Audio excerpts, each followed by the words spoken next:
Just narrow it down to the most essential metrics that will help you to understand how your company is performing from a financial and operational perspective.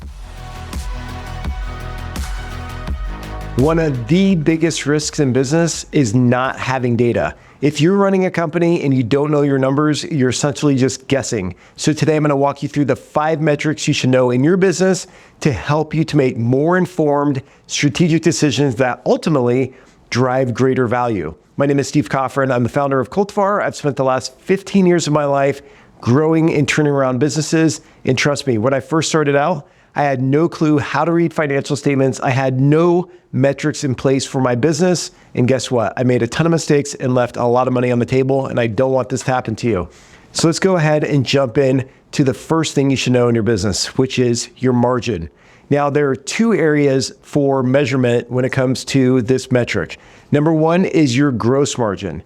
Gross margin is the same thing as gross profit, and it can be found by taking your revenue on your income statement and subtracting your cost of goods sold. In other words, revenue represents the top line, all the income that you generate in your company by selling your products and services to customers. And then your cost of goods sold include all the costs associated with fulfilling that product or service to the end user. So if you take your revenue minus your cost of goods sold, you arrive at gross profit. The reason why this margin number is important because it will help you to understand whether or not you are appropriately pricing your products and services and whether your fulfillment costs are in line with that pricing. Also, if you calculate your margin and it's lagging, you may have a volume problem as well. But this is a really important metric to start with, and it's pretty easy to find if you just go to the income statement. The next margin metric comes from operating margin, and this can be found by taking your gross margin or your gross profit and subtracting out your operating expenses. In other words, your overhead expenses, all the costs associated with running your business, your general and administrative payroll, professional fees, insurance, sales and marketing costs, travel, meals, entertainment, etc. All the selling, general, and administrative costs to run your business, just subtract those from your gross margin or your gross profit, and you'll arrive at your operating profit. This will tell you whether or not your company is earning a sufficient operating margin after accounting for all the cost. So that's metric number 1. You should know it really well, like the back of your hand, and everybody else on your team should definitely understand what the margins are as well in your business. Metric number 2 is throughput. Throughput is a critical measure, and I've talked about this before on my podcast and in other videos, but you can earn all the margin in the world, but if you don't recover it fast enough, you can still go bust. So I've worked with companies before who've come to me and they're like, Steve, we're making money on all of our jobs, our margins are sufficient as a percentage of revenue, but we're not making money. And I'm like, yes, you're right, you have margin, but you're not recovering it quick enough in order to cover your overhead. And that's why you have losses and cash flow issues. So throughput is just some measure, some financial metric expressed as a function of time. In other words, you could take revenue divided by labor hours, or you could have revenue per week or revenue per month. Better yet, you have some measurement of margin as a function of time. So you have gross margin per hour, or gross margin per week, or gross margin per month, or operating margin or operating profit per hour, etc. The idea is in the denominator, you have time as an element.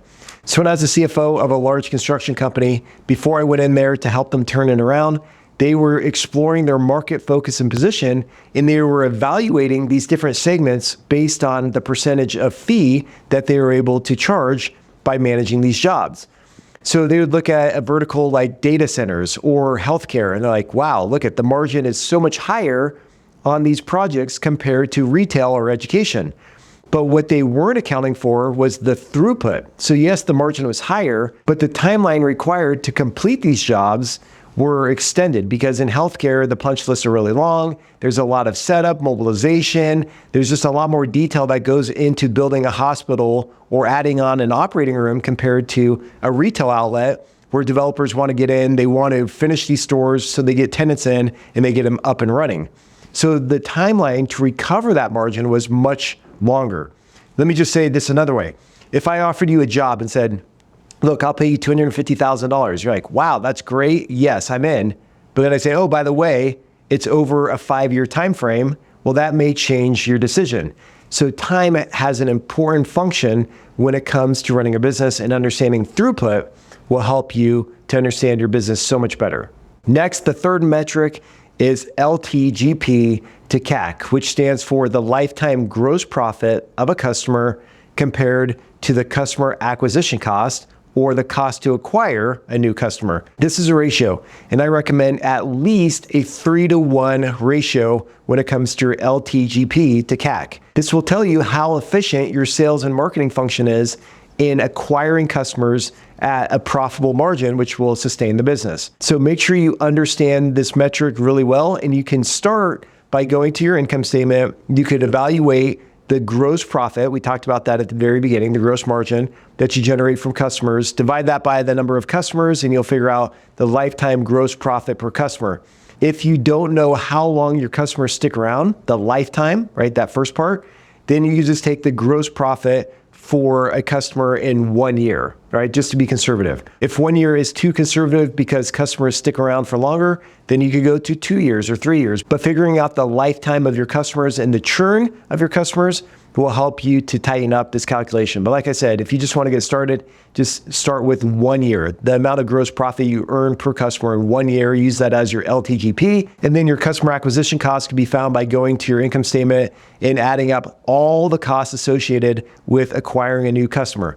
This may include salaries for business development or sales roles, commissions, bonuses, sales and marketing spend, everything that you spend in order to acquire a new customer. Just take all of those costs and divide it by the number of customers that you acquired in a given time frame, and it'll give you this calculation. So that's LTGP to CAC, and that's ratio number 3. Moving on to number 4 is return on invested capital. So essentially, how to calculate this, you take your net operating profit after tax and you divide it by your invested capital in the business. Invested capital is made up of 2 parts. First, you have working capital. That's the difference between your current assets and your current liabilities, and your net property, plant, and equipment. You can find both of these items on your balance sheet. The reason why it's important to understand the return on your invested capital is because you have money tied up in the business, on the balance sheet, in working capital, in your trucks and trailers and machinery and your building, etc., all the fixed assets that you have to run your business. And that's the base, right? That's the base of money, the lump sum of money that you have invested in your company. So if you're just evaluating the financial performance of your company by going to the income statement and looking at your operating profit, your operating margin that we talked about at the very beginning, then you may be tricked, because let's just say one company is earning $1 million in bottom line profit, in operating profit, and another company is earning $5 million in operating profit. Which one is operating more efficiently? Which one has better financial performance? You may be tempted to think that the company earning $5 million in operating profit has way better financial performance. But what if I told you that that company required $100 million in invested capital to buy machines and equipment and a factory and all this stuff in order to produce $5 million, whereas the company making $1 million in profit, only you required $100,000 in invested capital? Would that change your mind? Yes, it would, right? Because some companies are so capital intensive, and you have to understand that ratio.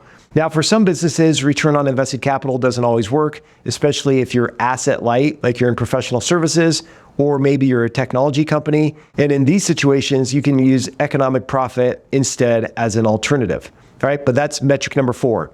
And metric number 5, this is my favorite metric of all, and it trumps everything else. It's free cash flow. Free cash flow is the lifeblood of the business, and it's the amount of cash left over at the end of the day that's available to either 1, pay off debt, number 2, return to equity providers through distributions or dividends, or 3, to reinvest back into the business. It can be calculated by going to the statement of cash flows, finding cash from operating activities, and subtracting out your investments in capital expenditures. In other words, your investments in trucks, trailers, machinery, buildings, etc., to run the business.